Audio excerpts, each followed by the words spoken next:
Olá, seja muito bem-vindo a mais um episódio do podcast Eventos de Resultados. Eu sou Eduardo Frezarim, CEO da Yaso e host desse podcast. E eu quero te lembrar que o nosso objetivo é levar para você algumas ferramentas, alguns insights, para você conhecer a história de grandes profissionais e grandes empresas que utilizam eventos como uma ferramenta de crescimento, uma ferramenta de marketing, para que você construa os seus eventos com mais resultados. E para que você, que é expositor, também consiga extrair dos eventos o melhor resultado possível. Seja ele em ROI, seja ele em retorno sobre o objetivo, seja ele brand, performance, enfim. A ideia é que você, através desses conteúdos, consiga alavancar o crescimento aí dos seus negócios usando o evento como uma ferramenta. Que nós acreditamos muito que evento é uma das melhores ferramentas de marketing que existe. E nós estamos aqui hoje com uma convidada que tem isso no DNA. Estava aqui batendo um papo com ela antes de começar o podcast. Né? Uma pessoa que tem muita experiência, uma profissional, muita experiência na área de marketing e que utiliza e acredita nos eventos como ferramenta e que tem buscado cada vez mais se aprofundar e criar eventos próprios, inclusive, para extrair o máximo possível de retorno para a sua companhia. Eu estou falando da Cíntia Katachinski. Ela é líder de marketing na DHL Express, com mais de 20 anos de experiência em brand, comunicação e expansão de negócio. Atua com foco em performance, transformação digital e ESG, além de liderar projetos ligados à internacionalização de empresas e patrocínios globais como Fórmula 1 e Rock in Rio. Olha que interessante, uma empresa global que patrocina projetos globais para levar a sua marca. Nós vamos ouvir um pouco da Cíntia sobre isso. É formada em marketing pela Anhembi Morumbi, com pós-graduação pela FAAP e MBA pela FGV. Cíntia, que honra te receber aqui. Obrigado por aceitar o convite, por estar aqui batendo um papo com a gente. Sou eu que agradeço. Obrigada pelo convite. Estou muito feliz e animada na nossa conversa. Muito bom. Já quase gravamos um podcast antes de começar aqui, né, Cíntia? Mas muito bom. Conversa muito rica, né? Tem muita bagagem. Cíntia, eu queria que você contasse um pouco da sua trajetória, né? Como que foi chegar até aqui, ser líder de marketing de uma empresa do tamanho da DHL, né? Fala um pouco aí. Você é paulistana, né? Paulistana, nascida em São Paulo, cidade, estado de São Paulo. Bom, eu comecei, a minha primeira faculdade foi turismo. Eu não gostei. A meu pai falava, o que você quer fazer? Não sei. Vai para o segundo ano. Aí vai para o terceiro ano. Nossa. Agora você se forma. Mas eu não quero, eu não gosto. E nessa época eu comecei a trabalhar na Varig. Adorava viajar. Mas não é a área que eu me encontrei. Depois de um ano, as minhas amigas foram fazer um curso rápido de 2 anos. Todo mundo foi empreendedorismo. E eu olhei marketing. Aí, o que acontece? Você chegou a concluir a faculdade de Concluí. turismo? Tenho trabalhou graduação, na Varig aí colei, que grau. uma aviação, né? Uma companhia aérea. Que era riquíssima naquele período, Sim. né? Não vamos falar quantos anos atrás, mas naquele período. Sim. Era aí a top número 1, não só do Brasil, mas posso falar das Américas, competia com grandes empresas. E aí, passou um ano, várias amigas minhas foram fazer cursos de 2 anos, e aí, na hora que eu olhei marketing, eu me encantei. Falei, vou fazer marketing. Eu nem quis fazer de 2 anos. Mas o que aconteceu? Eu fui fazer a faculdade, como era na Anhembi Morumbi também, então eu eliminei 2 anos. Ah, legal. E aí, acabei fazendo um curso rápido de 2 anos. Mas eu ficava pulando de sala. Me encontrei. Foi muito legal, conheci pessoas bem interessantes. A gente fez cada projeto diferente, assim. Então, foi uma faculdade que eu fiz curtindo, me divertindo também. Porque eu me encontrei com o meu propósito. Falei, eu gosto. Eu sou uma pessoa muito criativa, né? E, nessa época, eu saí da Varig e fui para a Varig Log. E eu fui na parte de produtos, desenvolvimento de produtos. Que legal. Já com um olhar de marketing. Já com olhar de marketing. Produtos. Isso é uma coisa interessante, né, Cíntia? Algumas pessoas entendem marketing como comunicação no geral, mas o marketing ele tem que entrar dentro da estratégia do negócio, inclusive para desenvolvimento de novos produtos, né? Novos produtos, estudo de mercado.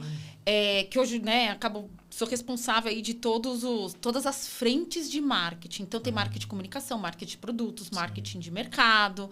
Né? Então, eu falo que é o nome com o sobrenome. E que hoje, se você não entender o ecossistema, tudo que está acontecendo, uma parte vai falhar, você não vai conseguir o resultado. Então, foi a parte de produtos, eu me encantei. e abriu... A Varig já estava ficando ruim, né? Das pernas, estava com problema aí de caixa. Antes de ela ser praticamente vendida, abriu uma oportunidade na DHL. E foi interessante que o meu par se inscreveu. Ele falou, por que você não tenta também? Aí nós dois tentamos, aí eu passei. Foi quando eu comecei na DHL. Na DHL eu tive uma grande inspiração, que foi a minha chefe, que ela era marketing em pessoa. Então, eu aprendi muito marketing. Então, boa parte que eu tinha aprendido da criatividade, eu consegui aplicar embaixo dessa gestão. Então, eu não era gestora, a cabeça da área. Mas eu tive com a Juliana, depois de 5, 6 anos, ela saiu. E aí eu fui convidada, essa parte é engraçada, fui convidada a trabalhar na regional, no escritório regional, mas na parte de ferramentas eletrônicas. Você fala, o que isso quer dizer? Aí eu voltei um pouquinho na minha área de produtos, no qual eu tinha que transformar a regra do negócio. Então, eu via a regra do negócio, colocava na ferramenta e depois eu tinha que traduzir numa linguagem muito mais simples para os clientes. Sim. Então, eu trouxe várias ferramentas para as Américas. Aí eu já não era Brasil, trabalhava nas Américas. E aí eu traduzia, porque todo o desenvolvimento era na Ásia, né, com o pessoal principalmente de Kuala Lumpur. Os calls eram de madrugada. Eu adorava, adorei. E aí eu traduzia, falava, ó, isso pode, não pode, isso aplica. Então, aprendi muita regra de negócio de vários países das Américas. A gente lançava a versão das Américas e material para o cliente. Aí eu ia traduzindo o que aquela funcionalidade trazia como benefício, porque que tinha que preencher tudo mais. É um marketing de produto mesmo.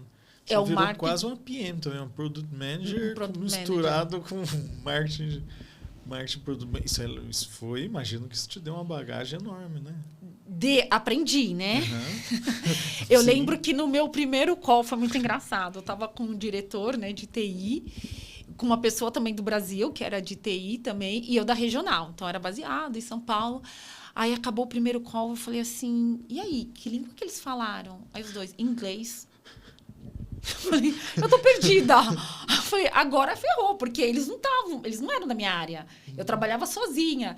Aí eu fui lidando com aquele inglês, eles tiveram paciência comigo, né? Eu com eles. E foi muito legal, porque eles nunca tiveram uma pessoa que conseguia traduzir todas aquelas funcionalidades e trazer o que a gente precisava. Sim. Então, teve várias ferramentas. Várias não, foram 2 que a gente implementou, eles adoraram. E aí eu fui convidada de novo a voltar para o Brasil. Não queria muito, mas vai para o Brasil. Aí eu voltei na área de produtos também. Voltei com uma área de vendas. Fiquei 2 anos responsável ali por uma área pequena de vendas, de qualificação e de pequenas empresas. E depois, como tinha muitos lançamentos e adaptações de produtos, eu acabei incorporando a área de comunicação. Então, foi daí que eu fiquei responsável por toda a área de marketing e a área de vendas a gente devolveu para um outro canal. Mas nada como ter passado na área de vendas também para sentir um pouquinho das dores de quem está vendendo, né? A importância de se ter um marketing atuante, pelo menos a área da comunicação do marketing funciona muito muita bem. Coisa eu resolvi. E isso foi muito legal, porque até hoje a gente tem essas práticas. O cliente, não consegui falar com o cliente. Então manda um e-mail lá para ele, a gente cria lá um e-mail. Então tem vários canais que hoje, como cabeça de marketing, eu ia aplicando e dava certo. Deu muito certo. Até hoje a gente tem essas ações, né? Obviamente muito mais customizadas, automatizadas, mas a gente faz porque era o jeito de eu me virar com aqueles canais. Sim. E deu certo, foi bom. Não, o que é legal, Cíntia, é que você passa em várias áreas da companhia e isso te dá uma visão do todo, que é muito importante até para a posição que você está hoje, né? Sim. Porque hoje você lidera o marketing como um todo dentro da DHL Express. E como que é? Como que funciona essa tua posição hoje? Quem que está ligado ali a você? Hoje é muito bom porque hoje o marketing ele é visto como uma área estratégica. Excelente. Muito mais do que uma área de suporte. Para vendas apenas, hoje a área de marketing ela é uma área bem estratégica dentro da empresa.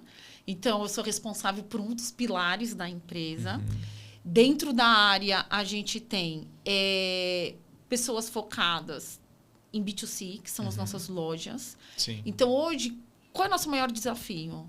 é que a Express ela está disponível para todos. Todo mundo tem que saber. Desde uma pessoa física, um adolescente, seja qual necessidade que for, pode ir numa loja, fazer os seus embarques, seus envios. As micro e pequenas empresas, a DHL também faz, atende, tem um programa muito legal, que eu posso explicar logo depois.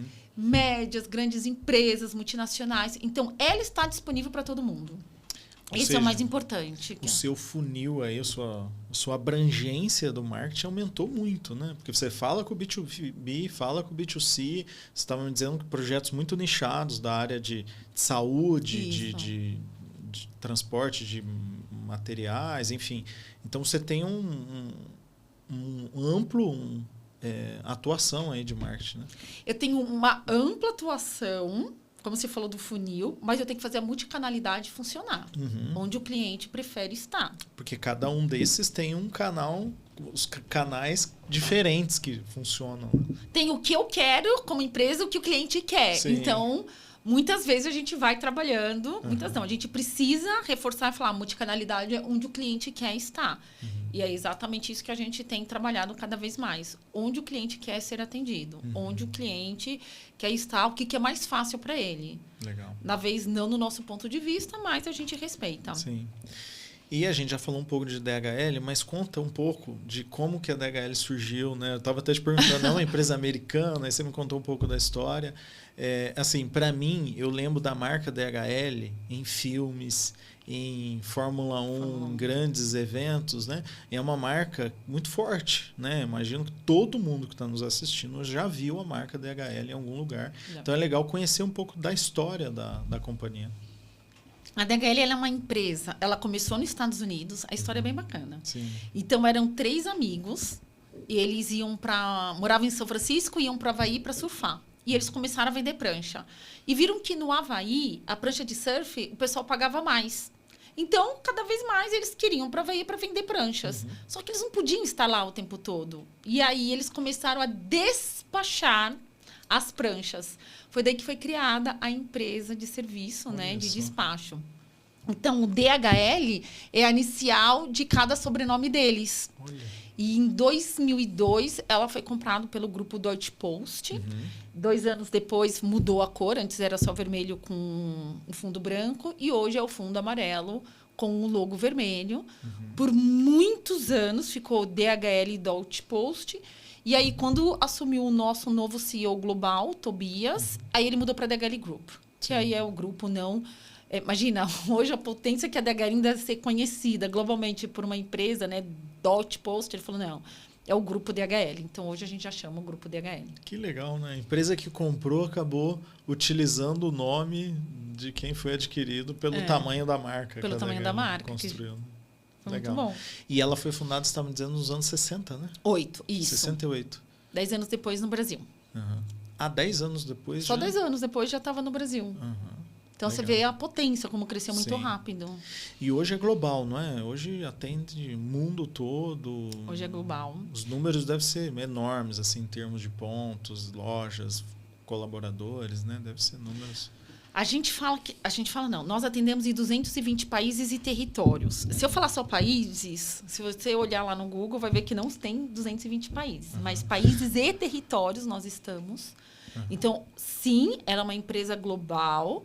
Mesmo nos países em guerra, a gente ainda continua fazendo atendimento.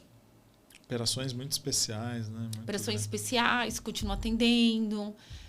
Até mesmo na Ucrânia, na Rússia, Iraque, a gente faz. Sim.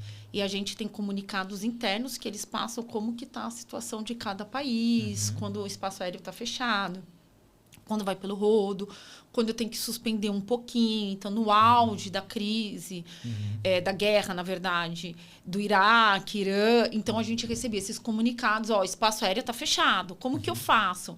Vou por aqui, vou fluvial, vou rodoviário? Então, a gente recebia para não suspender, de fato, 100% os nossos serviços. Até porque vocês transportam itens essenciais também para a saúde, para a vida das pessoas. Para a vida, né? Cada remessa tem uma história por trás. Sim. Então, sim. Legal. E você estava me dizendo que são 3 grandes unidades, né? Acho que é legal as pessoas entenderem que a Express é com esse foco de transporte pessoas físicas, jurídicas, pequenas empresas, mas e aí tem as outras áreas, né, que vocês atuam aqui no Brasil. A DHL, ela possui 5 grupos. No Brasil, nós temos 3. Que é a DHL Express, na qual que eu pertenço. Então, é de remessa expressa, é de envios rápidos, desde um documento de meio quilo até 3 toneladas. Então, a gente vai sempre mandar no próximo voo, um voo mais rápido, para a carga chegar mais rápido. Tem a outra unidade de negócios, que é a DHL Global Forwarding, que ela é de agenciamento de carga. Então, a gente está falando de fretes marítimos, de containers, ou de um aéreo de cargas muito mais pesadas, que trabalha só com cargueiro. Ou a gente tem a DHL Supply Chain. A DHL Supply Chain é a empresa que trabalha bastante em fulfillments, em armazém. Agora a gente fala bastante de fulfillments na parte de e-commerce, onde eles estão também liderando, né, esse segmento. E eles fazem todo o processo, seja da coleta, da transferência, da entrega, ou até mesmo o gerenciamento do estoque, que chama fulfillment mesmo. Então, qualquer marketplace que precisar, está lá armazenado, pega o produto e já faz a entrega final. Marketplace opera toda a parte da venda, o checkout ali, mas toda a logística fica... Com essa unidade de negócios, com a DHL Supply Chain. Desde a coleta, imagino, no fabricante, né, até mandar isso para o consumidor final. No consumidor final. Então, ela tem esses 2 modelos. Ou ela faz a coleta e vai para o armazém, ou ela faz a coleta, transferência e já entrega. E a própria Fórmula 1, a gente estava conversando, né? Vocês fazem a logística da Fórmula 1, que eu imagino o quão complexo é, porque muitas vezes tem corridas que é 1, 2 semanas de... acho que para o Brasil são 2 semanas, né? Uma corrida na Europa, dias. Em 15 dias acontece uma corrida no Brasil, mas até desmontar tudo, transportar isso na velocidade que precisa e disponibilizar, porque é um circo que a Fórmula 1 carrega. A Fórmula 1 está muito bem fomentada já. Então, hoje existe uma unidade de negócios que chama DHL Motorsport. Ela faz a logística tanto da Fórmula 1 quanto também da Fórmula E. Então, faz as duas... dos 2 patrocínios, não, né? Dos 2 campeonatos. E sim, é a cada 15 dias. Sim. A Fórmula E ela é mais espaçada. O da Fórmula 1 é a cada 15 dias. E o que é interessante, eu vou puxar um pouquinho do ISG. Antigamente, recente, tá? Uns 2, 3 anos atrás, a gente via que a Fórmula 1 vai para a Europa e vai, agora recente, Estados Unidos, vem para o México, vai para lá. E agora eles estão juntando. Então, uma época do ano, vamos centralizar na Europa. Então, vai para os Estados Unidos, México e Brasil. Para que isso? Para que eles tenham a redução de carbono. Então, as corridas dentro da Europa, os carros vão pelos carros elétricos, para não ter, né, para questão ali de não ter o gasto carbono, e sim, né, a redução. E hoje foi comprovado que teve redução mais de 80% com esses carros elétricos, caminhões, né, desculpa, com os caminhões elétricos.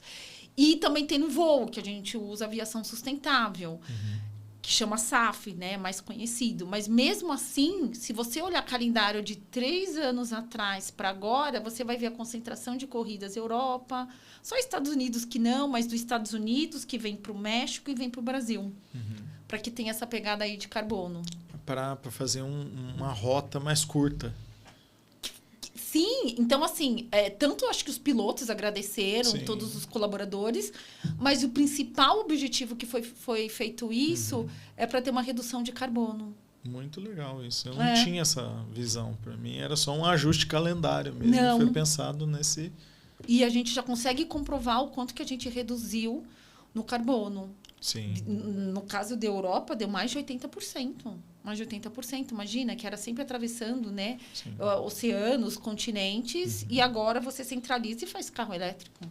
Caminhão, né? Eu falo carro, mas são os caminhões elétricos. Espetáculo. Cíntia, eu queria que você falasse um pouco sobre essa visão da DHL de patrocinar eventos, né? A gente conversou algumas vezes já. Então, vocês têm patrocínio de Fórmula 1, Rock in Rio, Sul-Americana, né? O Comembol, enfim, e em outros eventos, né? E alguns eventos corporativos também, às vezes vocês estão com stand, com alguma ativação, agora você está me dizendo, fazendo evento próprio também, né? Realizando essa visão de eventos, porque esse podcast, a gente fala muito, né, da importância que os eventos têm dentro da estratégia de marketing. E é legal você trazer que tua cadeira de marketing ali não é de comunicação, é uma cadeira de estratégia.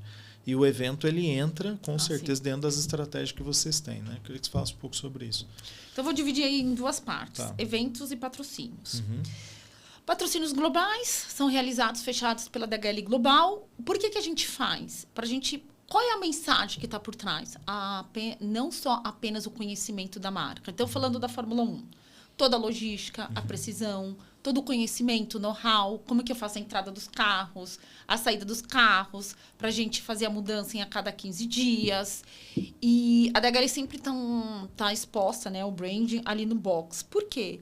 Olha a precisão que você precisa ter. Você precisa ter o processo, a rapidez com agilidade, a precisão. Para uma troca de pneu ser o mais rápido possível. Porque isso que vai dar vantagem para o piloto. Então, essa é a mensagem que a gente quer passar. Então, a Express, ela é rápida, ela tem processos, ela é precisa, ela dá transparência, visibilidade. Então, essa é a mensagem que a gente consegue relacionar com os patrocínios globais. Sim. Fórmula E é a mesma coisa, relacionado ainda com ESG, porque são carros elétricos. Então, cada vez mais a gente vem estudando os carros elétricos, que agora aqui no Brasil tem uma boa penetração, mas o quanto que eles conseguem fazer o arranque mais rápido que um carro a combustão, que eles acabam até se tornando, né, essa alavanca muito mais rápida. E a gente vai estudando e a gente vai passando esse conhecimento também para o mercado e para o público. Eu acho legal você falar do lance da precisão da Fórmula 1, que os anos foram passando, eu já vi vários vídeos na internet mostrando o quanto que a Fórmula 1 foi se aperfeiçoando para fazer pitstops cada vez mais rápidos. Antes eram pitstops de 15 segundos e foi diminuindo. Hoje tem pitstops de 2 segundos, 1 segundo e meio. E isso tem a ver com método, com tecnologia, né? Com treinamento, com estratégia. E aí imagino também que isso foi acontecendo com vocês, né? Quer dizer, cada vez o prazo de entrega é encurtando. Eu lembro que às vezes fazia compras fora do país, por menor que fosse o objeto, chegava meses depois. Hoje, imagino que vocês transportam mercadoria global, atravessando o oceano no dia, né? Sei lá, em 2 dias. 3 dias. 2, 3 dias a entrega está feita. Então, da mesma forma que a Fórmula 1 evoluiu, vocês também evoluíram em reduzir tempo usando metodologia, tecnologia. Muito legal isso, né? Faz todo sentido você estar patrocinando uma corrida, né? Um esporte como Fórmula 1. E a DHL, ela patrocina o Fastest Lap. O que é isso? A volta mais rápida. Então, a gente tem no nosso portal todo o histórico de todos os pilotos que mais ganharam volta rápida. Então, porque a DHL entrega o troféu em cada corrida e depois entrega no final do ano. Aí eu volto para você. Você sabe qual foi o piloto que mais ganhou esse troféu da volta mais rápida? Faço ideia. Lewis Hamilton. Até Olha hoje. Só, até hoje. Até mais hoje. Que Schumacher, Ayrton Senna. A DHL tem mais de 20 anos de parceria com a Fórmula 1, então o nosso histórico ele é longo. Sim. E até hoje foi o Lewis Hamilton, que ele mais ganhou troféu ali de DHL. Ele ficou muitos da anos, volta mais né? rápida. Ele ficou muitos anos, o Hamilton, no topo, né? São 7 campeonatos mundiais, né? Que ele foi campeão. Então, e ele é um grande piloto mesmo. Ele é um grande piloto. Mas foi ele. Então, a gente tem esse histórico, porque a DHL ela entrega. Hoje, na última corrida, a gente entrega do ano. Então, entrega da corrida, como temos o histórico, a gente já sabe que praticamente quem vai ganhar, e a gente entrega do ano também, em Abu Dhabi. Não, e essa é uma ativação interessante que também você se relaciona com a marca. Com a velocidade. Com a marca, com a velocidade, com a rapidez que você precisa ter, com as precisões, assim como a DHL tem, em cada etapa. Assim, todo mundo... A gente fala que nos nossos galpões, gates, é onde a magia acontece. Por quê? Porque são tantas remessas que são processadas por minuto, que se não tiver muito bem amarrado, com uma tecnologia, com um processo, não vai. Trava tudo. Então, é exatamente que tem essa relação. E a gente quer passar isso. Então, é claro que empresas médias, grandes, elas acabam tendo uma visão melhor desse processo, porque elas já estão acostumadas. Mas como a gente pega, às vezes, pessoas físicas, o que a gente quer passar? Que é uma imagem confiável, que é uma imagem que ela vai entregar rápido, ela vai representar a sua empresa em qualquer lugar do mundo. Então, no e-commerce. Hoje, com a digitalização, Você pode vender seu produto para qualquer lugar, mas ninguém conhece direito a sua marca. Mas não se preocupa, porque a DHL vai representar a sua marca em qualquer lugar. Sim. Seja na Nova Zelândia, na Austrália, onde for, a gente vai te representar. Então, essa confiança a gente também passa através dos patrocínios. Você sabe que quando eu compro alguma coisa eu recebo pela DHL? É isso aí que você falou? Para mim, assim, nossa, a entrega foi pela DHL. Assim, é uma chancela de confiança, de solidez, de estrutura. Isso é muito bacana, né? E vocês estão no Rock in Rio também para falar com o público final daí, para que eles entendam que eles podem usufruir também do serviço da DHL. Isso, o Rock in Rio a gente trabalha as duas frentes. Uma para trabalhar a marca e mostrar que a DHL está disponível para todo mundo. Desde as pessoas físicas, do adolescente, que pode ir nas nossas lojas. A gente está abrindo mais loja no Brasil. Então, esse ano a gente vai acabar com 45 lojas espalhadas pelo Brasil. A gente tem um plano de ter 70 lojas até no final de 2027. Pode ser micro, empresas, você que está vendendo, que não quer agendar coleta, mas quer ir até num posto de atendimento para entender melhor como que faz o seu embarque. Você também pode ir. E para as empresas médias e grandes, nossos clientes, aí a gente entra na parte de hospitalidade. O que eu consigo oferecer de experiência para o cliente? Eu posso simplesmente dar o ingresso do Rock in Rio ou oferecer uma hospitalidade completa, que ele vai falar, nossa, foi demais. A mesma coisa que a gente faz, e a gente discute bastante com os jogos da CONMEBOL, que é a Libertadores e a Sul-Americana. Eu posso simplesmente dar o ingresso, que eu tenho como patrocinadora, ou eu ofereço um pacote completo de hospitalidade. E é engraçado que tem alguns clientes que a gente sempre entra, né, nas oitavas de final. Eu falo, olha, não consigo oferecer hospitalidade, agora a gente só está trabalhando com o nosso público interno, são os colaboradores. Mas se você quiser, eu dou o ingresso. Ah, não, eu quero o seu pacote completo. Então, isso é muito bom, porque a gente começa a falar sobre a experiência do cliente, o quanto que a gente consegue fidelizar. Você vê que tem cliente que já torna parceiros. A gente deixa daquela relação de compra e venda. Sim. E são parceiros. Eu brinco na empresa que tem clientes que defendem melhor a empresa do que, sei lá, funcionário, por exemplo. Porque a proximidade, né? E vocês entregam algo que não tem preço, né? É o tal do priceless porque não tem como pagar por isso, né? Uma experiência que vocês entregam que não tem como pagar. Isso fideliza, isso gera conexão humana mesmo, de confiança, conexão emocional, né?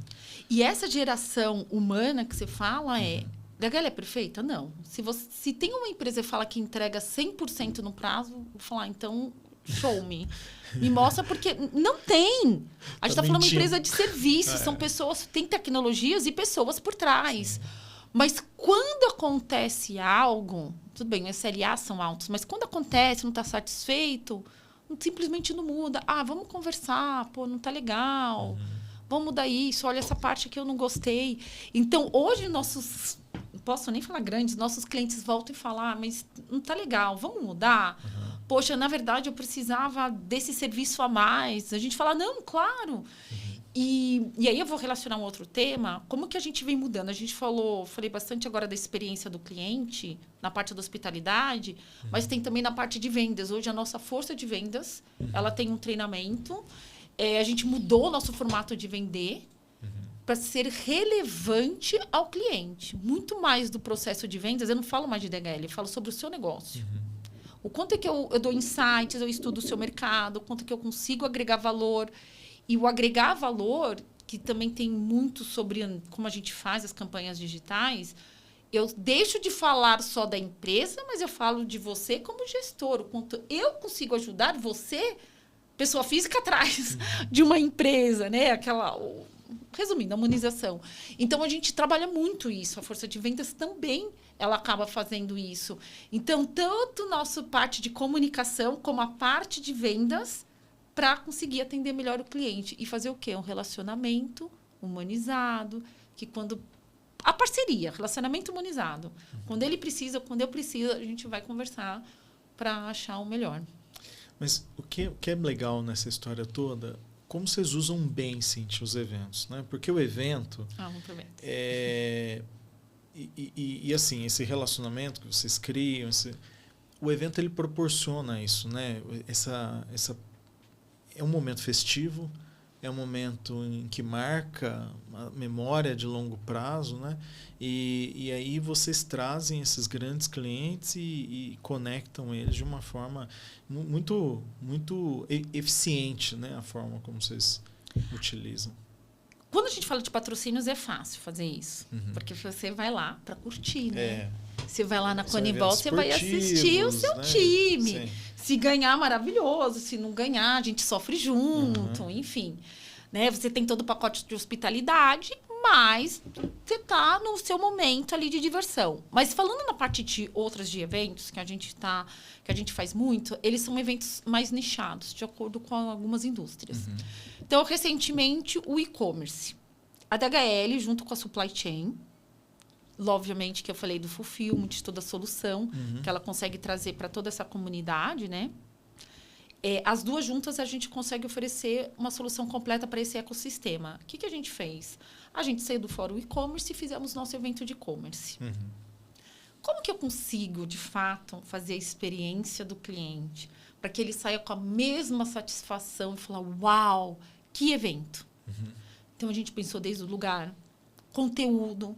O que é conteúdo rico? O que são exemplos na prática? Quem é o cliente que vai falar e dar o exemplo? Trazer exemplos reais. Porque, às vezes, você pega empresas, vai lá no mundo teórico, a pessoa fala, gente, mas como que eu vou colocar na prática? Então, a gente trouxe muito isso. Legal. Aprendizados, o que funciona no meu segmento, o que não funcionou. Então, a gente teve a DHL Express e o Platin juntas. A gente teve 3 patrocinadores, foi muito legal, que são as plataformas de e-commerce. Então, tivemos a IntelliPost, a Full Commerce e a Nuvem Shop. Eles fizeram, alguns fizeram painel, outros fizeram palestra, mas sempre agregando valor na comunidade. Em todo o ecossistema. Então, foi um evento para 300 pessoas. Chegar no final, o que a gente viu? Uau! Até o ano que vem. A gente nem sabia se a gente ia fazer, mas todos os clientes saindo, os patrocinadores, até o ano que vem, então a gente conseguiu agregar muito valor.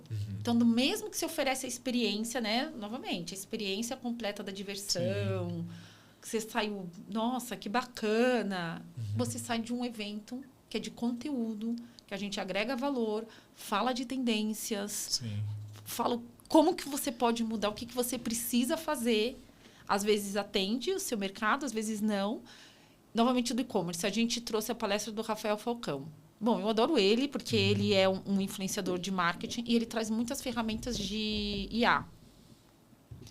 Para alguns mercados, para algumas empresas que estavam lá, não conectou, mas todo mundo levantou o celular para tirar foto. Porque ele trouxe cada ferramenta bacana, ele trouxe 15 ferramentas para você trabalhar na sua rede social. Seja no PF ou no PJ. Aí foi muito legal. Prático, né? Prático, muito legal. Como você cria um vídeo. Então, ele criou um deputado com uma musiquinha, com um número tal. Tudo IA. Tudo mostrando o quanto que você pode fazer sozinho para sua rede social. Ou você pega pela PF ou você pega pela PJ. Então, isso foi muito legal. Então, hoje a gente pensa muito na questão do conteúdo. Sair muito do teórico. Claro, tendências, mas muito sair do teórico. E falar, vamos falar na prática? Né? O que consigo aplicar e fazer para o meu negócio? Muito bom. A gente sempre fala o seguinte, né? Evento, quando você participa de um evento de terceiro, você acaba acessando a audiência dele, né? Você é mais topo de funil, porque ali vai entrar de tudo.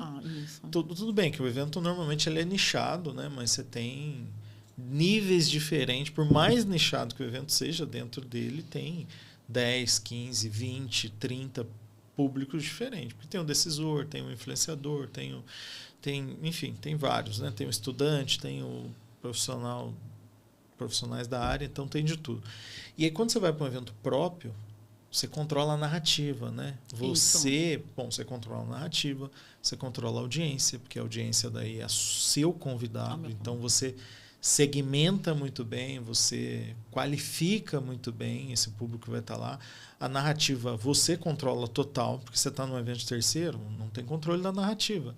Você está ali fazendo parte de um todo. Tem palestras rodando no palco, tem conteúdos que muitas vezes você não concorda, mas você está ali, né?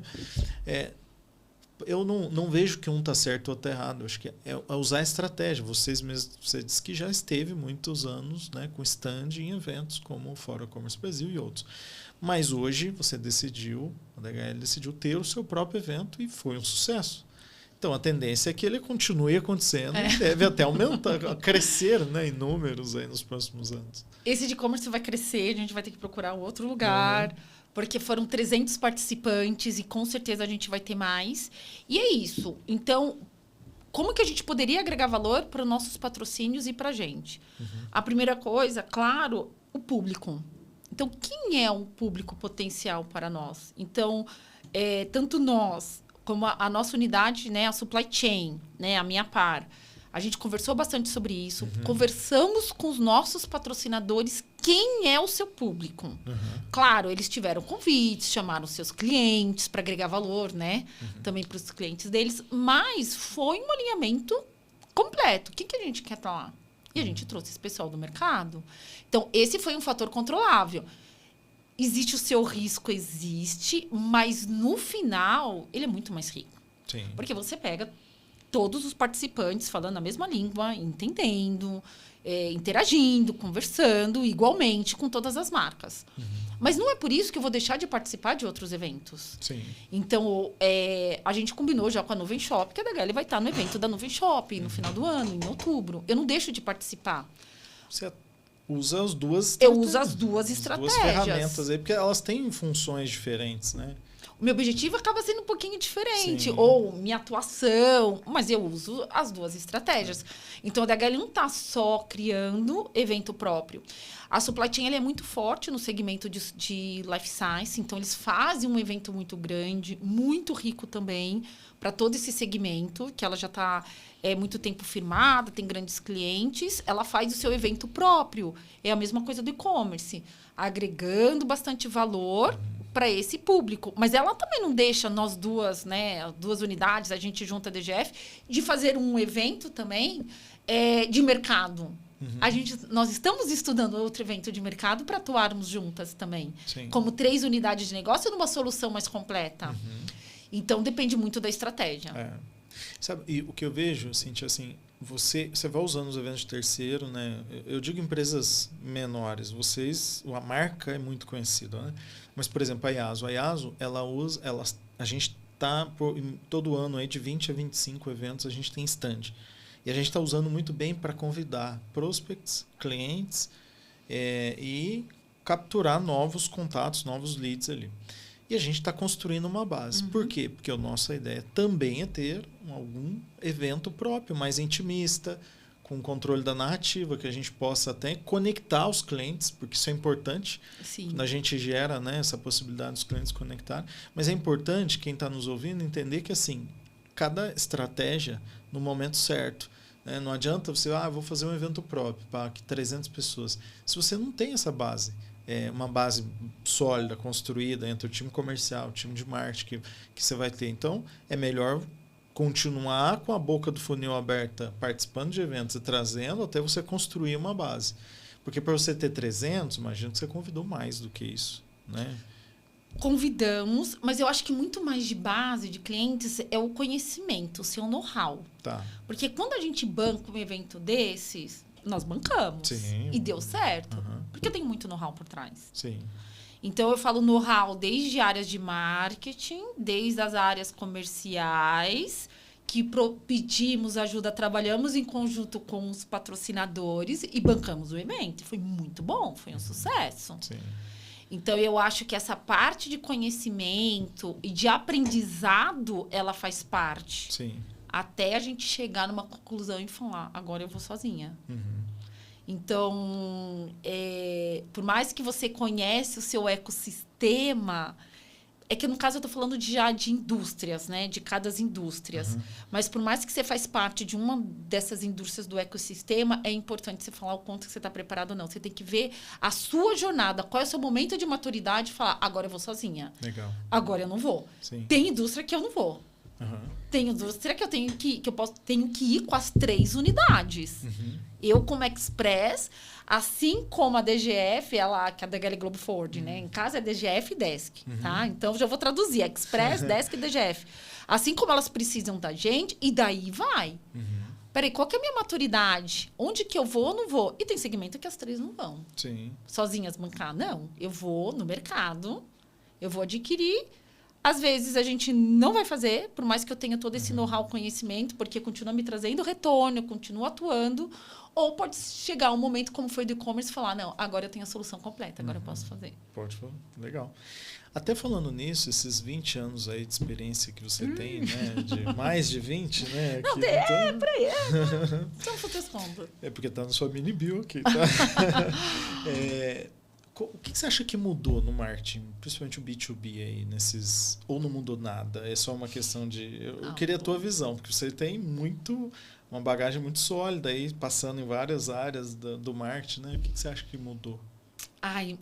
Eu falo que mudou e está em mudança. Está muito em processo de mudança. Quando eu entrei, na DHL você falava em ATL e BTL. Above the line e below the line. Então, ATL, propaganda. O que eu poderia fazer propaganda? Televisão e revista, só se falava nisso. Que era um custo muito alto para qualquer um. E o que você media? A quantidade de exposição e leads gerado. Se dá retorno ou não, não interessa. Difícil mesmo, nem isso às vezes, né? Nem porque isso. Passava na TV, você não tinha controle. O site, nem site, talvez na época, telefone, né? Exatamente, você não tinha, só trabalhava a parte do conhecimento de marca, quando alguém via, porque viu na televisão, enfim. E o below the line? O below the line, os países, eles poderiam fazer. O above the line, que era o ATL, que as propagandas, os países não eram independentes para fazer. Eu tinha que passar na Global, Business Plan, enfim. Então, eu praticamente não fazia, só quando chegava a campanha global. Mas o below the line, eu explorei tanto. Então, a gente sempre achava uma brecha e falava, é below the line, eu posso fazer. E aí, ele foi transformando. Eu lembro, na entrada de campanhas digitais, que a DHL ficou no momento e falava, e agora? O que é? Onde eu classifico? E chegou o momento que é online e offline. Pronto. Ou você tem ação online, ou você tem ação offline. Então, você já foi começando a transformar. Depois, você pega toda essa parte do online e fala o quanto que a gente consegue trabalhar com os clientes. Ou da sua empresa para geração de leads. Hoje, tenho certeza que muitas empresas não falam só geração de leads. O quanto que aqueles leads viraram clientes, trouxeram retorno. Não interessa mais leads, interessa o quanto que eles estão fazendo de receita, show me the money. Hoje, toda a campanha digital tem que ter o show me the money. Claro, tem campanhas de brand, visibilidade, você sempre vai relacionando, mas com certeza, trabalhei branding, vem no final, captação, geração de leads e o show me the money. Qual é o retorno? E aí você tem os offlines ou os eventos. Evento por fazer, evento só para captar leads, e você vê que os leads não são bons. Você pega por brand, por estar. Hoje não tem mais isso, estar por estar. Você tem que ter uma medição. Até mesmo porque o online, ele é um investimento muito mais barato, nós sabemos. E ele te traz o retorno. O seu offline, que é um investimento maior, ele tem que te trazer um retorno. Senão não vai fazer sentido você fazer. Não faz. Então, offline, né? Estou dando um exemplo clássico aqui de eventos. Até mesmo quando a gente trabalha hospitalidade com nossos clientes, eu tenho que ter uma mensuração. Como que eu mensuro? A fidelidade dele, se ele está aumentando receita, se está gerando outra oportunidade, né, do cross-selling que a gente estava falando. Então, são mensurações que a gente tem que colocar.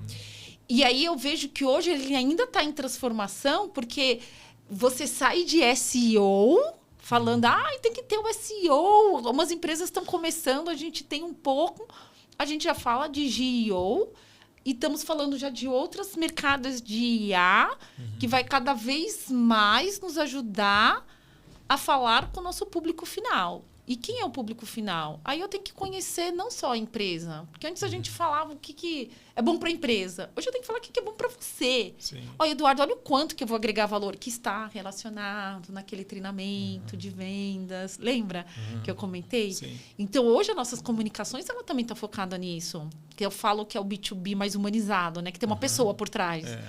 Então, a gente faz muito isso também. Então, eu vejo que ainda está em transformação. Particularmente, eu não acho que ainda existe receitas certas. Eu vejo pelas agências. Tanto a minha agência atual, a gente está no bid de uma agências globais de marketing. E você vê que é isso. Não existe receita certa. É ver... Pensa você como Eduardo, onde você quer consumir o seu conteúdo? O algoritmo fica louco. Porque se você gosta de futebol, Fórmula 1, de repente você vai...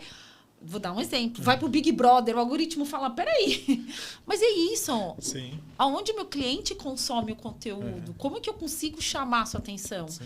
Então, eu vejo que hoje ele ainda está em processo de transformação e o mais importante, porque você tem muito decisores em 2 gerações, né?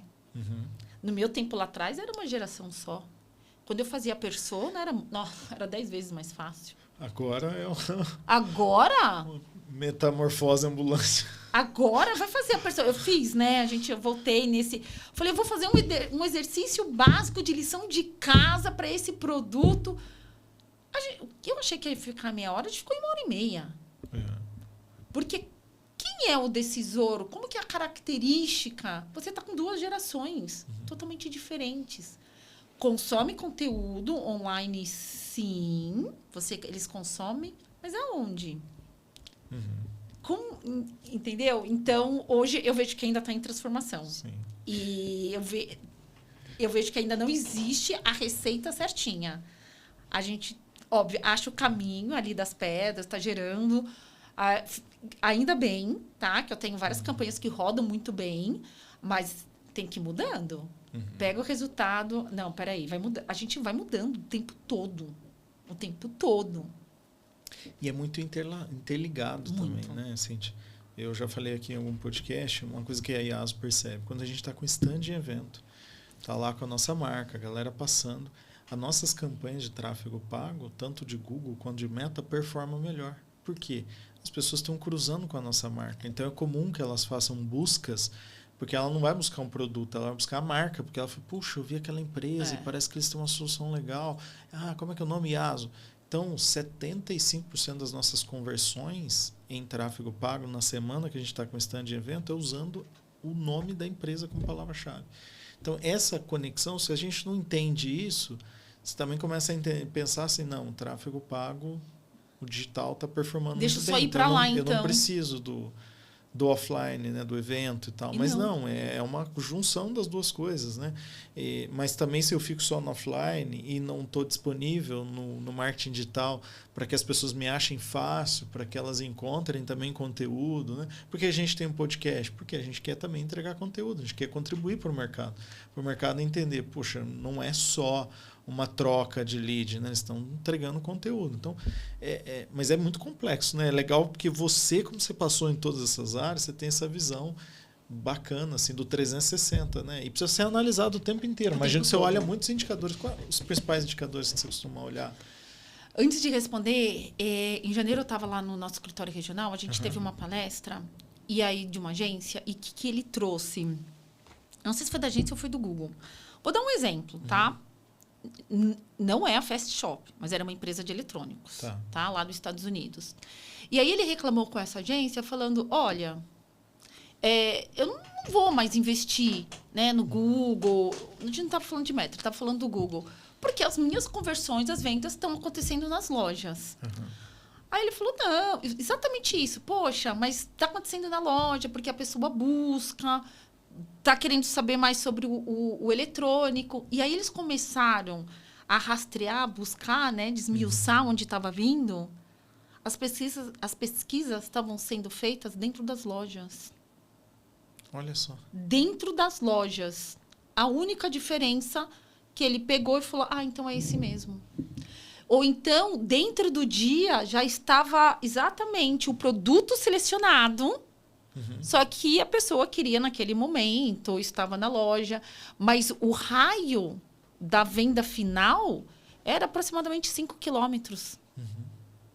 Então, aí está... Ou seja, como é que você para de investir Como você para? no digital se ele está contribuindo com a venda lá na ponta, né? Exatamente. E aí você vai ter vários perfis de consumidores que não vão sair de Sim, casa, eu que sou não esse- saem mais de casa. Eu sou esse tipo de consumidor. Às vezes eu chego na loja, eu olho ali um produto, mas eu quero dar uma checada na internet se o preço está dentro, se tem as funcionalidades que eu quero, se realmente o que o como vendedor está dizendo está na especificação técnica. E aí aquilo ali é a conclusão, é o que chancela a minha compra, né? Então, É exatamente só que se isso. você não faz essa análise mais profunda, né, Cintia? Fica numa análise superficial, você acaba Tomando decisão errada. que vai prejudicar, né? Que vai prejudicar. Então, hoje, os dados, a gente fala o track, né? O rastreamento, ele é feito... Não dá mais para fazer por mensal. Eu já perdi muito tempo se eu fizer a cada 30 dias. Então, a gente vai olhando desde tagueamento, né? As finaizinhos lá de UTM, o que gera mais ou não, palavras-chave, o que está virando leilão. Quando vira um leilão de mercado, eu falo, esquece. Não, é porque não vale a pena. Não vale a pena, tá muito canibalizado. Porque aí não vale a pena. Sim. Já aconteceu da gente ter que pagar 15 mil reais uma palavra? Pra quê? Não, vou em outra. Sim. Esse 15 mil, invisto em outra. E a gente vê que depois aquelas palavras vão diminuindo. Porque vai acabando o leilão. Sim. Então, o nosso acompanhamento, praticamente, ele é semanal. Da onde que vem? E a gente vai vendo. E outra coisa, né? É a jornada completa. Se eu trouxe você me preenche o formulário, seja abrir uma conta, fazer um embarque, não fez? Por que ele não fez? Você preencheu os dados. O que aconteceu? Será que você desistiu? Não tem mais? Então, em algum momento, nessa experiência do cliente, deve ter acontecido alguma coisa. E a gente... Abandono de carrinho, praticamente. Por quê? É o abandono de carrinho. Então, assim, por quê? Então, a gente tenta entender também esse comportamento do abandono de carrinho. O que aconteceu? Será que é só preço? Então, a gente trabalha nessa etapa também. Sim. O que aconteceu? Não é limitação de localidade, porque Não. você atende todos os municípios do Brasil, né? Quase, né? Quase a gente tudo. atende 90% do PIB brasileiro. Tá. Então, é bastante. Sim. Dá mais de 3.500 cidades. É bastante.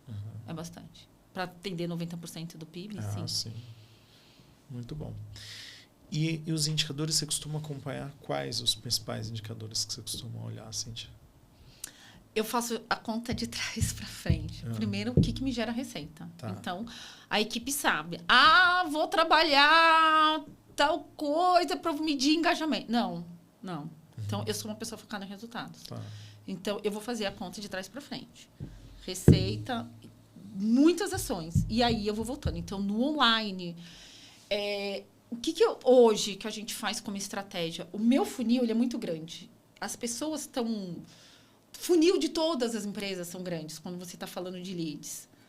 Tá, eu vou afunilando o cara que é potencial. Mas aqui eu estou trabalhando mais o brand. Como que eu faço para esse cara, no momento que normalmente a gente descarta, eu revisitar ele, para que quando ele estiver pronto, seja para um embarque, ou quando for para uma necessidade de envio, ou a pequena empresa está preparada para exportar, como que eu volto no topo do funil?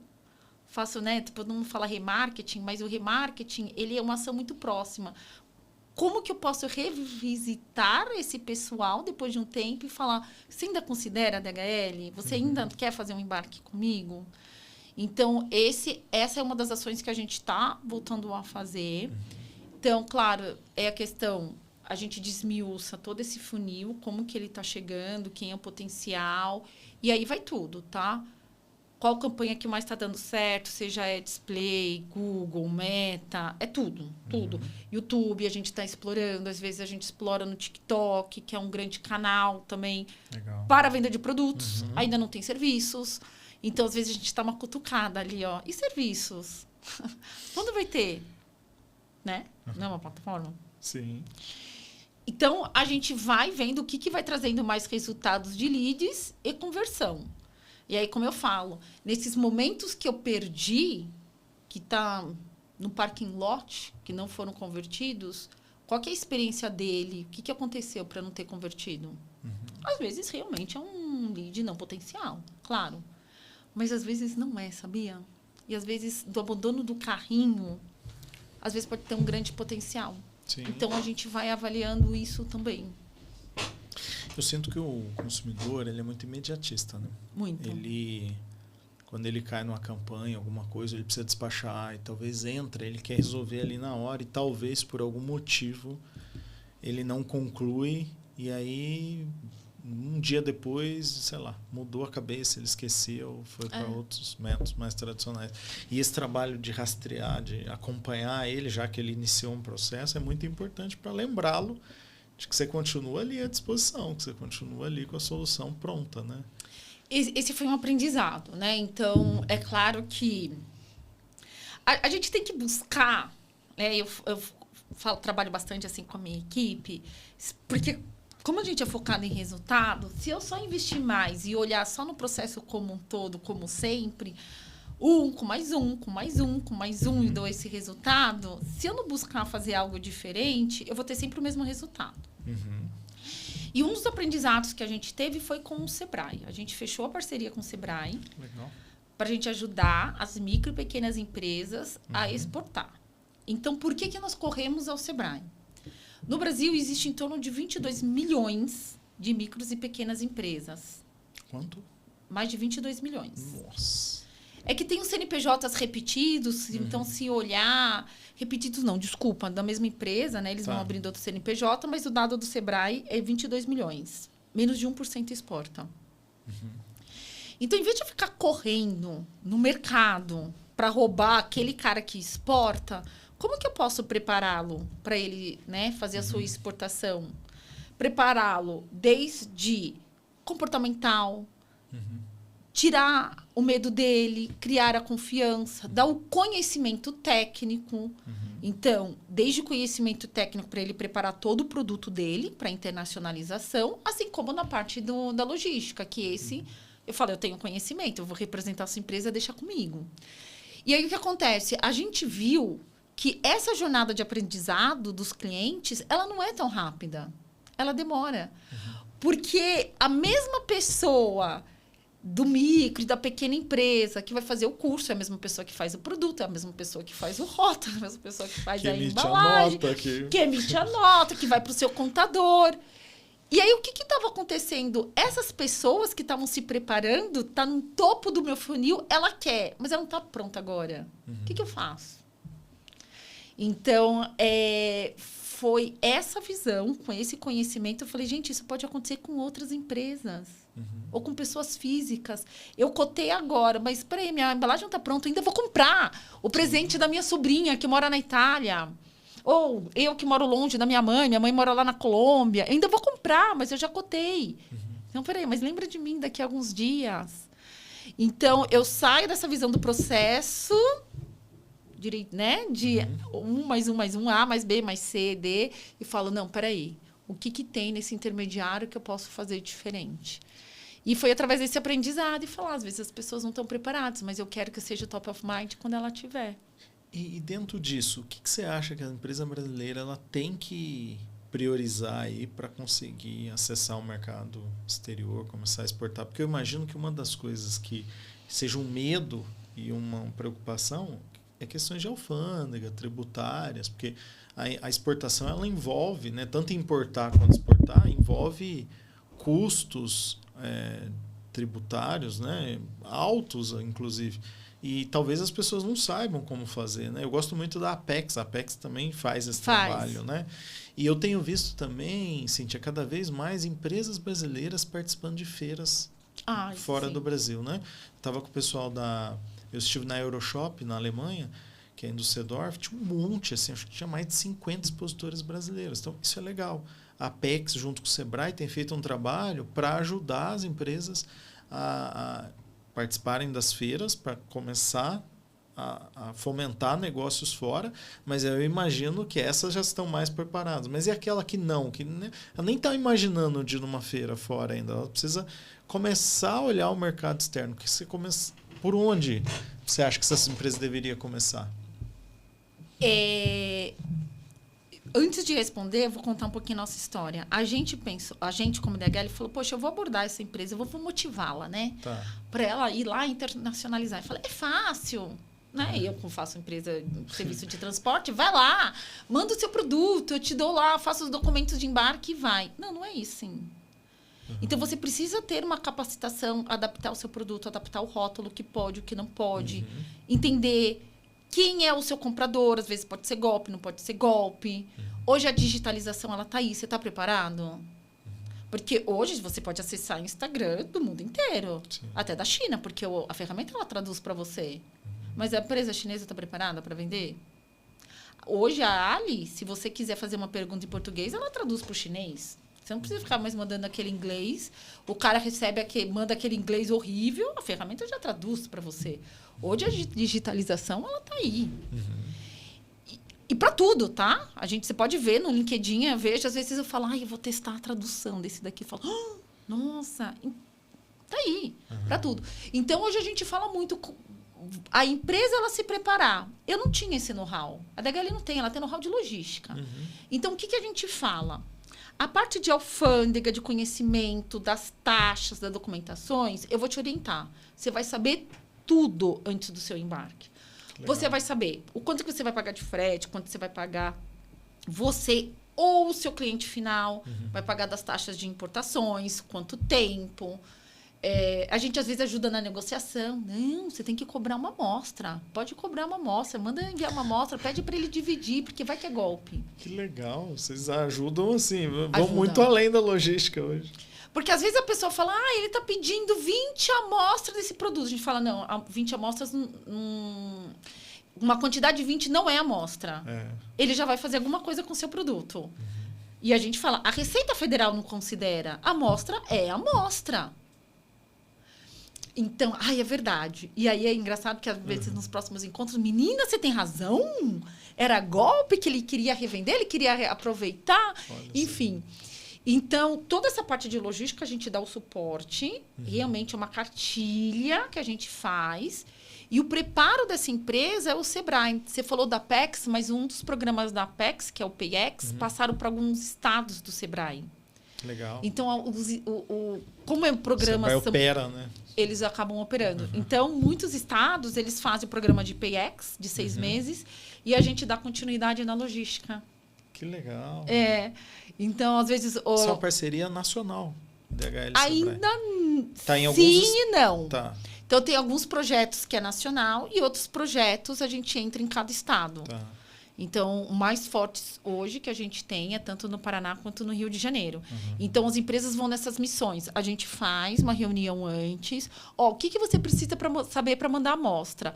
A quantidade que é considerada amostra, o que pode, o que não pode. Então, no Rio, trabalha muito sobre moda. Então, a gente pede, toma cuidado com couro, toma cuidado com pedras preciosas, outros tipos de pedras. Então, a gente vai passando a restrição DHL e principalmente do país de destino. No Brasil é mais tranquilo, são pouquíssimas coisas que têm restrição, né? Principalmente na saída, mas a gente passa também. Imagina, no Japão, se você mudar qualquer coisa de couro, fica em quarentena. Nossa. Então, nunca só mostra. Nunca não, né? Depois só mostra vai chegar muito mais tarde. Então, a gente acaba orientando e depois da missão internacional, a gente faz um encontro e aí cada um vai falar um pouquinho sobre a sua venda. Aí a gente vai atuando, como a gente consegue ajudar. Enfim, né? Aí a gente entra no processo de exportação. E aí a gente ajuda nesse processo das empresas. Que legal. Vocês costumam estar em algum evento? Imagino que sim, né? Sim. Desse programa PayEx, junto com o Sebrae. Vocês devem estar em alguns eventos, levando conteúdo. Levando conteúdo. É muito legal. E, assim, é interessante porque a gente sai do CNPJ, a gente vê histórias, né? Você vê histórias, resiliência, cada história linda, tentativas...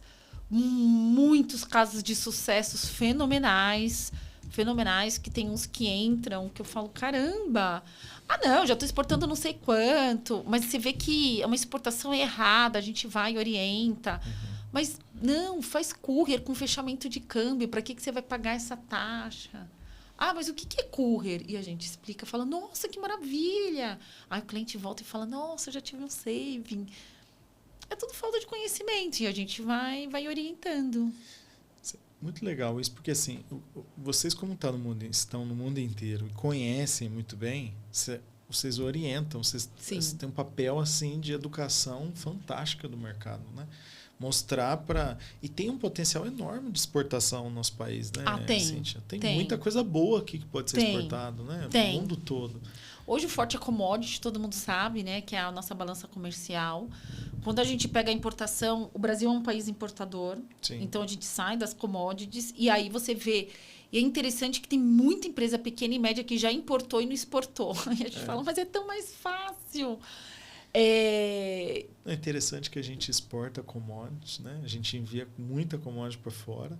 Muitas vezes elas são processadas, industrializadas e volta com valor agregado em formato de produto. E a gente importa esse produto. A gente importa. Quer dizer, PIB que a gente poderia estar crescendo, gerando no Brasil, ele está está gerando crescimento de outros países voltando para cá. Então, é muito importante que as pequenas, médias empresas brasileiras também exportem produto já com valor agregado para aumentar o nosso produto interno bruto aqui, né?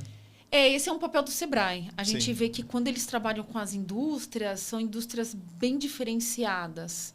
É claro que tem uma divisão mais do agro, do pequeno empresário do agro, esse tem, né, que ele é forte, mas quando eu vou para os estados, você vê que é muito diversificado. Isso que é o legal, porque o potencial é enorme. Quando a gente fala do nosso artesanato, a nossa moda, o Brasil chama muita atenção. Quando você entra em cosmético, falou alguma coisa da Amazônia, então... E é verdade, eu não estou brincando. Você pode falar do cacau, você pode falar do açaí, você pode falar qualquer produto da Amazônia, explode. Explode. E é engraçado que tem alguns casos assim que a gente fica sabendo que a tradução estava horrível e a mulher está exportando, até chegar uma pessoa e fala, não é assim. Mas tudo bem, porque o produto tem qualidade. E ela está tentando, e ela está fazendo. Então, o potencial é enorme. E esse é o papel do Sebrae. E a gente, cada vez mais, quer ajudar aos micro e pequenos. E olha que interessante. Na Itália, 30% das micro e pequenas empresas são exportadoras. 30%. Olha. Mas no Brasil? Imagina, no Brasil, menos de 1%. Menos de 1%. Tanto exportar quanto importar. A gente somente fica na mão das médias e grandes, principalmente das grandes. Tem muito espaço de crescimento aí para a DHL, para as empresas, né? Muito. E a gente fala o seguinte, por que você não sai de um mercado único, a dependência de uma economia, de um mercado, e não vai para 220 países e territórios? Então, o que eu acabo sempre cutucando? Gente, a digitalização está aí. Quem nunca acessou um site de fora? Aí todo mundo, tá aí, tá a resposta. A pessoa de fora acessa o seu. Então, a gente vê uns casos ali do Sebrae, não só do Sebrae, mas de outros produtos pequenininhos, começa a vender, porque uma pessoa de fora indicou e começa a recomendar. É assim.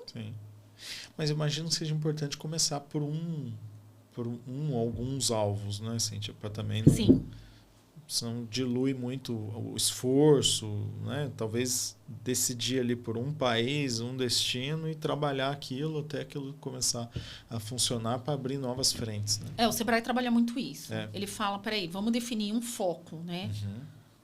Aprenda primeiro, defina um foco. É engraçado porque a nossa balança comercial, assim como da DHL, os principais países entre os Estados Unidos e China, tanto na exportação quanto na importação. Isso é balança comercial e o nosso também. Mas, do Sebrae, são países da América Latina. Por quê? Mais fácil. Por causa da língua, da barreira. Todo mundo se entende. Nós somos latinos, nós somos mais amigos. Aí viaja para cá, faz um encontro. Aí, antigamente, eram encontros... não formais, agora o Sebrae faz esses encontros junto com a CNI, junto com os outros órgãos, faz essas viagens internacionais. e participa das feiras. Então, não só de feiras internacionais, eles fazem esses encontros entre compradores e vendedores. Então, às vezes, eu já participei no Paraná, compradores colombianos que foram para o Paraná para comprar diversos produtos de vestimento. Interessante. Porque tem facilidade da língua, vai, fala, pero que sim, pero que não, e a gente se entende. E é isso. Então, os principais mercados dos micro e pequenas empresas os países da América Latina. E existe tanto potencial, né? Oriente Médio, Europa, América do Norte, tantos mercados consumidores aí para consumir nossos produtos, né? Tem. Meu pai é produtor de café. Quase 100% da produção é exportada, mas como commodity. É commodity. Café em grão lá e poderia estar exportando um produto já finalizado, com muito mais valor agregado, né? Mas aí tem esse medo, né? De como eu vou fazer isso, como é que eu vou vender o produto. Eu vou falar com o seu pai, então. Vamos exportar café. Vamos exportar café gourmetizado. E eu vou te falar, como o Brasil ele é conhecido por um bom café, ele vende bem. Sim. O que a gente conhece de empresas que vendem café e caro, assim, por que acontece? Às vezes a gente quer pegar nossos clientes e falar, vem alguém de fora, alguém do board, né, um diretor de fora, vamos oferecer café dos nossos clientes, quando a gente vai ver o preço... Bom, mas vamos, né? Falar que é do nosso cliente. Enfim, é um potencial enorme. É um potencial enorme. Sim. E eu acredito que cada vez mais a gente vai ver nas prateleiras de fora cafés brasileiros. Embalados já. Né? Embalados, exatamente. Com marcas brasileiras, indústria brasileira. Vou passar o contato do pessoal do Sebrae, você vai ver. Já seu pai está fazendo café gourmetizado e exportar. Não, e multiplica muito, né? Cíntia, que papo legal, né? Muito aqui de marketing, muito de evento, muito de estratégia, muito de entender que vocês têm um projeto social também, né? Porque quando você ajuda pequenas empresas a exportarem, você tem um impacto social enorme, né? De geração de renda, geração de riqueza, de geração de empregos. Essas empresas vão crescer, vão gerar emprego, isso vai... alavancar o crescimento econômico do país, né? Então, eu não fazia ideia que vocês tinham esse projeto, muito legal. A gente tem esse projeto e tem outro projeto social muito legal. Globalmente, ele chama Surf Life Saving. Que acontece, até na Austrália, na Netflix, tem eu só não vou lembrar o nome. Tem um seriado que mostra a DHL lá na praia da Austrália, que ela salva as pessoas que estão se afogando. Aqui no Brasil, quem fica, né, nas praias, 100% das praias são públicas, acaba sendo os bombeiros, que são funcionários do órgão federal. Sim. Alguns estados, pouquíssimos, é municipal, é do estado, tá? Mas a sua grande maioria são bombeiros federais. Isso a gente aprendeu. E aí, o que é legal? A gente tem uma parceria com a Sobrasa, Associação Brasileira de Afogamento Aquático, que o afogamento é a segunda maior causa de morte de crianças até 5, 6 anos. Nossa. Então, eles têm um lema que toda criança pode se afogar, mas não deveria. E a gente faz um trabalho muito forte de conscientização. Então, antigamente, eles estavam muito regionalizados no Rio. Hoje, a gente injeta um investimento para que eles possam cobrir o Brasil inteiro. E hoje, eles conseguem cobrir o Brasil inteiro através de voluntários fazendo esse processo de conscientização. Então, eu falo que meu grande objetivo, assim, de vida é chegar talvez no final de ano e ver os números abaixarem de afogamentos. Porque eles têm programa desde as crianças pequenininhas, com muita didática, né? Com os bichinhos, até para adultos.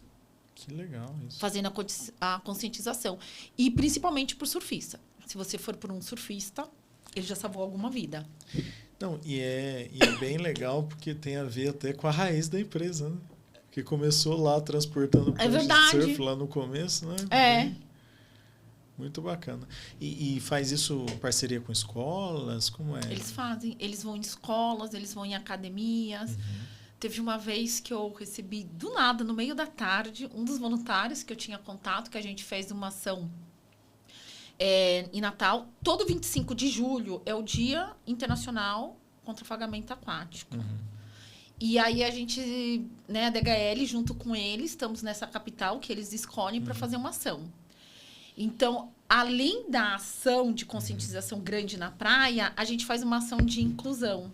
A gente compra cadeiras especiais, cadeiras de rodas. É que tem um nome muito feio, então eu não vou falar. Cadeiras de rodas aquáticas, que são umas rodas meio de jipe, assim, duas na frente e duas atrás, que a pessoa fica deitada para que ela possa entrar no mar. A primeira ação que a gente fez foi em Saquarema. A gente pegou adolescente que morava lá, tinha 18, 20 anos. O pai veio agradecer emocionado, falando que o filho nunca teve a possibilidade de entrar no mar. E que era a primeira vez que ele conseguiu, porque a gente doou uma cadeira de rodas aquática. Isso muda muito a vida da pessoa. Então, esse daqui, eu acho que eu e a Maria Feia, que está comigo, a gente acaba mudando um pouco a nossa visão e trabalhando mais com um propósito maior. Porque quando a gente vê aquela pessoa impossibilitada, porque vai com uma cadeira de rodas na praia, naquela areia fofa, não anda. Não anda. E teve alguns lugares, municípios, a gente doou até esteira de bambu para facilitar essas cadeiras aquáticas e possibilitar que essas pessoas possam curtir o mar em segurança. Então, em Natal, a gente doou 4 cadeiras aquáticas para o próprio corpo de bombeiro, que ele falava assim para mim, você não faz ideia o quanto que isso vai me ajudar. Porque ele tirava o meu bombeiro, meu ponto de atenção, para ajudar um cadeirante. Hoje, não. Ele vai lá, cede a cadeira. Ele tá lá, cede a cadeira, fica de olho aqui e de olho de todos os outros banhistas. Então, a gente tem também essa ação social. Essa eu aprendi bastante. E eu te falo que toda vez que a gente faz... Você sabe que quem doa faz melhor o bem para a pessoa que está doando, muito mais para quem recebe. E essa daí, toda vez, todo ano que a gente vai, é um aprendizado enorme, assim, enorme. Principalmente lição de vida. Sim. Então, a gente vê que o Brasil, como é um país de terceiro mundo que ganha poucos recursos, como as empresas grandes poderiam ajudar mais. E a gente foi mais nesse nicho. Muito legal. Parabéns. Que obrigada. Importante, né, empresas do tamanho de vocês trazerem, terem esses projetos sociais que extrapolam, né, transbordam de tudo aquilo que está acontecendo. Né? Muito legal. Cintia, estamos chegando no final. Conversa muito boa aqui, mas eu queria que você deixasse assim, quais tendências você enxerga que vão impactar marketing, brand, experiência de marca nos próximos anos? O que você acha assim, tua visão de futuro aí para essa ferramenta tão importante? Eu acho que primeiro são as ferramentas de IA. Elas vieram e vão ficar. Não tem como. Não adianta sair como louco, vou fazer treinamentos e treinamentos, mas você tem que acompanhar as tendências, as ferramentas que podem te ajudar no dia a dia, as ferramentas que agregam muito mais valor. Hoje, a gente usa principalmente a ferramenta de geração de imagem para dar o start no nosso criativo. Eu tenho uma designer dentro da equipe. E a gente vai colocando lá na IA o que eu quero. Então, o draft, ele sai. E aí gera um briefing ali com imagens. Com imagem. Então, assim, a palestra do Rafael Falcão que eu falei, ele trouxe 15 ferramentas de IA para ajudar o seu negócio para você vender na rede social. E 5 ferramentas livres, não pagas, free. Então, tem que começar. Você pode, você tem que ter vontade, tem que ter tempo. Então, acho que a tendência, as IAs vieram, já a gente vê alguma competição de uma com outra, mas elas vão ficar. Então, você tem que acompanhar a tendência, você tem que ver o que vai mais te ajudar, o que vai mais agregar o negócio, que pode ajudar no dia a dia. Né? Muito mais, eu vejo isso como tendência. Outra tendência, eu acredito no B2B, no meu entendimento, é trabalhar muito mais a humanização. A gente está trabalhando com 2 gerações e as 2 gerações querem que fale com pessoas e não da minha empresa. Então, a gente já está atuando e a gente precisa entender desse canal humanizado como o meu decisor vai consumir o conteúdo. como eu consigo chamar a atenção dele. Às vezes eu fico pensando, como que eu posso chamar a atenção dele? Em qual momento? E às vezes pode ser no momento de distração, que a gente não pensa nisso. E chamar a atenção dele, você tem que entregar alguma coisa relevante para ele, né? Entregar Seja uma coisa relevante. no momento de trabalho, no momento de descanso, de diversão, tem que entregar alguma coisa que eu falo, vou parar para consumir isso aqui. Para né? consumir. E aí, para falar dos nossos clientes, como que eu consigo agregar valor cada vez mais? É ser o relevante, né? Que eu ia falar. Seja em eventos nichados, seja nas questões de alguns materiais que a gente faz também, como eu dou insights, como eu posso ajudar, como eu posso entender mais o mercado dele. Falando de patrocínios, sair só do papel de hospitalidade do básico, porque hoje, cada vez mais, a régua está alta. Então, como eu posso superar essa régua de satisfação né, dos meus clientes? E, além de ele ter, que a gente fala, né, a experiência do cliente, é criar a parceria, né, de ter a fidelização. Então, eu vejo que cada vez mais a gente precisa olhar nesse processo, que, para mim, ainda está em transformação. Ele não chegou, assim, aqui num certo nível e falar, agora eu já sei. Não. Ele está em transformação. Eu vou aprendendo, vou adaptando, vou mudando. Está vindo outra coisa. Estou aprendendo, estou adaptando. Gerações novas. Como que eu faço? Como que eu chamo a atenção? Qual é a linguagem que eu vou chamar a sua atenção? Porque é tudo isso. Onde você está consumindo, né? Que eu vou chamar a sua atenção.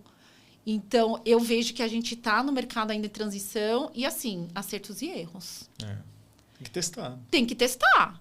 Testa, rastreia, tem os seus números, muda. Testa, tá dando certo aqui não tá, muda, vai testando. O que a gente tem testado, várias coisas, faz parte do aprendizado. Você tem que colocar uma régua ali, eu brinco de budget, o que for, dependente da realidade de cada empresa, para você testar e sair do mesmo. Quem não sair do mesmo, não acompanha. E você falou testar e traquear, né? Ou seja, você tem que medir, né? Tem que medir. Não pode ser por percepção, né, não. Cíntia? Não dá só... Fiz uma campanha de tráfego pago, fiz uma ação, estive num evento. Tem que medir para saber se realmente aquilo ali trouxe negócios ou não, ou enfim, ou teve um impacto. Que às vezes não é negócio, né? Às vezes não é negócio. Pode ser que você queira atingir outro objetivo, mas atingiu, como tem que medir, né? Tem de alguma forma você tem que... Ou espera a maturidade, ver que é uma questão de maturidade da campanha, ou você vê, ok, esse caminho não dá certo. Medir, conversar e arriscar. Sim. Porque eu ainda vejo o mercado em transformação. É isso, assim, que eu vejo, que a gente vivencia, que a gente vem conversando muito como equipe. A gente conversa muito como equipe, muito. Para a gente tomar a decisão correta e junto com agências, junto, né, com alguns porta-vozes ali, os stakeholders, né, que eu posso falar, não da empresa, mas de fora, para a gente arriscar, sim. É assim muito que eu enxergo. legal. Uma visão bem completa sua, assim, né? A experiência que você tem em marketing, assim, uma visão bem completa.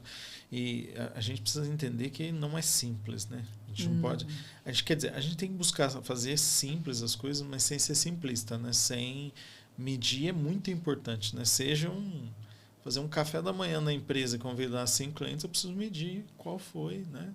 Se ele gostou, se aquilo ali gerou uma renovação de contrato. Então, tem que medir, né? Tem que medir. É bem bacana. E olhar o todo também, né? E trazer educação, bem bacana. Como é que as pessoas te acham nas redes sociais? Você, DHL, deixa as suas redes sociais aí para o pessoal te seguir. Bom, em primeiro lugar, nosso Instagram, nossa página principal, DHL Brasil. Tá. A gente está no LinkedIn também, tá muito legal o nosso LinkedIn, então DHL Express Brasil. E no LinkedIn, Cíntia Katachinski. É fácil. Nós vamos deixar o link aí, deixa tá? O link. Para não dificultar escrever o seu nome. Mas... No Cíntia Katachinski. Tá. Mas acompanhe, porque todas as novidades... nós estamos nas redes sociais, estamos trabalhando bastante também com alguns influenciadores de conteúdos nichados. Então, quem quiser aprender mais... de aquele determinado segmento, daquele conteúdo, pode acompanhar e conhecer mais, né, sobre aquele determinado assunto. Muito bom. Cíntia, parabéns pela jornada. Obrigada. Né? Imagina. Você começou lá no turismo, foi para marketing, se apaixonou. entrou numa grande companhia como a DHL, né? E hoje está liderando isso de uma forma brilhante, né? Uma honra ter você aqui. A gente vinha conversando já há um bom tempo, né, Cindy? Que bom que deu certo estar aqui. Obrigada pelo convite. Não, foi excelente e bacana ver vocês acreditando e investindo nos eventos, né? Esse podcast chama Eventos de Resultados porque a gente acredita muito. E é bacana quando você diz que vocês têm evento, você patrocina eventos, você expõe eventos e você agora realiza eventos próprios também. Então, evento faz parte da estratégia, né? Isso é bem bacana, saber de uma companhia desse tamanho usar tão bem aí os eventos, tá? Muito bom, obrigada. As estratégias mudam, o mercado muda, então eu falo que a gente sempre tem que acompanhar, seja em eventos, patrocínios, né? E relacionamentos também, ações de relacionamento, que a gente pode chamar de evento. Então, eu agradeço o convite. Eu acho que, apesar de ter colocado bastante a minha experiência, faz um pouco a gente refletir, né? Exatamente tudo que vem acontecendo. Sim. O mercado está mudando muito. O comportamento das pessoas está mudando muito. Você falou da IA, né? Eu já ouvi algumas pessoas dizendo o seguinte, olha, a nova ferramenta de busca são as ferramentas de IA. As pessoas já não vão mais usar as ferramentas tradicionais de busca. Ela vai fazer pesquisa na IA e o teu negócio tem que estar posicionado dentro das ferramentas, as grandes ferramentas de IA. Então, você precisa alimentar as ferramentas de IA com informações do teu negócio para que a própria ferramenta de IA recomende o teu negócio baseado no histórico que ela conhece do teu negócio. Isso a gente está fazendo já, chama GEO. Então, enquanto você ficava no SEO... Aí, quando veio, eu falei, não, deixa eu entender melhor, eu quero. Tem alguns países da DHL que não estão fazendo. E a gente, aqui no Brasil, nós já incluímos para ter no lançamento de um novo portal para as pequenas e médias empresas. E é isso, porque eu quero ver o nome da DHL. Então... Alguém fizer busca de como exportar, tem que aparecer. Tem que aparecer. Alguma forma. E tem que aparecer. Porque isso que é legal. Ninguém vai pesquisar, né? Olha, qual empresa? Não, as pessoas vão pesquisar, olha, eu quero começar a exportar. E aí? O que eu faço? O que eu faço? Tem que aparecer ali de alguma forma, que a DHL tem um programa junto com o Sebrae que te ensina. Esses são os passos, né? Você precisa de uma empresa de logística que tenha envergadura global para te representar lá na ponta, enfim. É isso. Com certeza. Com certeza. Isso é um trabalho árduo, né? E são vários temas. Teus nerds estão lá inserindo dados. Mas é um grande aprendizado. Esse eu falo que não só eu, mas as empresas que estão mergulhando nisso, não são várias, são poucas ainda. E eu me surpreendi quando a agência falou, falei, imagina. E realmente são poucas e estamos aí para aprender. E a gente vai aprender. Até entrar uma nova, né? Sim. Mas é assim, a gente vai de ondas em ondas, né? Essa é a onda da IA e não tem como. Não tem como. Ela veio para ficar. Então, mergulha, acompanha. Eu vejo muita gente, vou fazer curso. Falo, acompanha. Porque tem vários vídeos, você consegue entender, pelo menos você entender o raciocínio, a lógica por trás, você entende se faz sentido ou não, você estudar ou aprofundar. Porque se você for aprofundar em todo, você fica louco. Então, isso é uma das coisas que eu faço muito e eu acabo orientando também. Ver se faz sentido para o seu negócio, para o momento que você está, ou para onde você quer atuar. Sim. Senão não faz. E realmente tem muitas IAs disponíveis que não faz. Acaba virando distração. Mas é legal o encaixe que o evento tem nesse momento da IA, né? O Tomás, um grande amigo que é da Simpla, ele fala o seguinte, né? Que o evento ele é uma ilha de oxigênio, porque a internet você vai consumir tanto conteúdo sintético produzido por IA que visitar um evento presencial como esse que você organiza, como o Fórum Commerce Brasil e vários outros, é uma forma de você consumir um conteúdo humanizado. Pode ser até que quem produziu aquele conteúdo utilizou IA para organizar, estruturar, mas está passando pelo filtro de um humano. Ele está colocando ali a visão, ele está colocando a opinião, ele está colocando a experiência que ele tem. Então, o evento, ele também, presencial, tem esse valor, né, de você consumir um conteúdo autoral, ali, um conteúdo humanizado. Eu acho que os eventos eles vão vir... Cada vez mais ele precisa ter conteúdos ricos e relevantes. Apareceu uma matéria recentemente na Forbes, eu não lembro se era CEO, mas era alguém da XP, falando que o grande desafio do evento dele, da XP, como que ele pode construir conteúdos relevantes e ricos. Porque muito conteúdo você tira da IA, mas é o que você falou. Então, os eventos, eles estão aí, eles vêm para ficar, só que cada vez mais o consumidor vai querer algo que agregue valor, porque o contato humano não vai se perder. A pandemia veio aqui e pós-pandemia se confirma cada vez mais que o contato humano ele é essencial. Ele faz parte de qualquer negócio ali de venda. Né? Muita gente quer resolver a vida no digital, sim, mas o contato humano, seja em qual momento, ele vai fazer necessário. Como você faz toda a busca online e vai numa loja, porque você quer ter muito mais o contato humano te apoiando na decisão do que exatamente você ir lá comprar se você já está com a decisão feita. Então, eu acho que hoje, cada vez mais os eventos, ele vem aí exatamente o que você falou. É para você se tornar relevante, o quanto você pode olhar o negócio do cliente, ou a dor dele, e falar, peraí, deixa eu te ajudar aqui, ser preciso e te ajudar. Então, os eventos, cada vez mais, eles têm que ser mais relevantes para as empresas. E não, vou passear. Claro, vai ter eventos que sim, tá?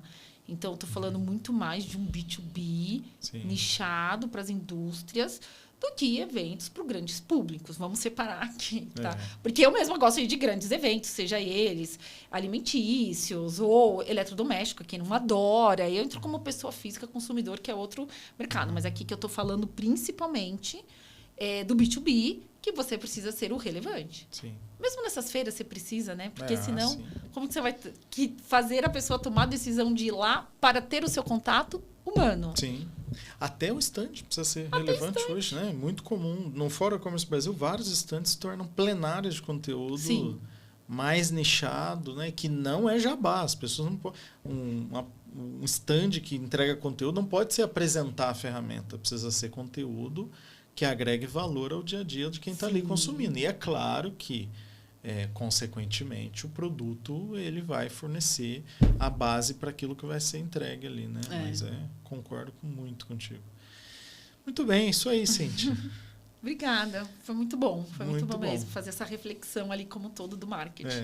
Cíntia, muito obrigado mais uma vez, muito bom o papo. Obrigado pela disponibilidade e por compartilhar esse teu conhecimento, né? Eu tenho certeza que o público de eventos que está nos assistindo, que está nos ouvindo, tem muito insight aqui que pode tirar, né? De tudo aqui, o que fica para mim? Quão importante é analisar cada situação, cada caso, medir cada teste e buscar aquilo que é a melhor solução para o teu negócio, para o momento que o teu negócio está, pelo tipo de produto, pelo mercado que você está, né? Isso é bem importante. Obrigado por trazer esses insights aí para nós. Eu que agradeço, foi muito bom. Como eu falei, foi bom porque fez refletir o marketing, né? Como um todo, não só a parte de eventos e eventos dando resultados, como que é o nome, né, do podcast. Foi muito bom. E agradeço novamente o convite. Obrigada. Legal, muito bom. Então é isso, gente. A gente fica aqui com mais esse episódio do podcast Eventos de Resultados. Um baita conversa aqui, né? A Cíntia, líder de marketing de uma empresa global como a DHL, com um olhar aqui para o Brasil, para a América Latina, muito interessante, muito personalizado. Então, se você curtiu esse conteúdo, compartilha ele aí com quem você conhece, que pode fazer sentido. Se inscreve no nosso canal no YouTube, se inscreve no Spotify, segue a gente por lá. Vai ser sempre um prazer receber a tua audiência.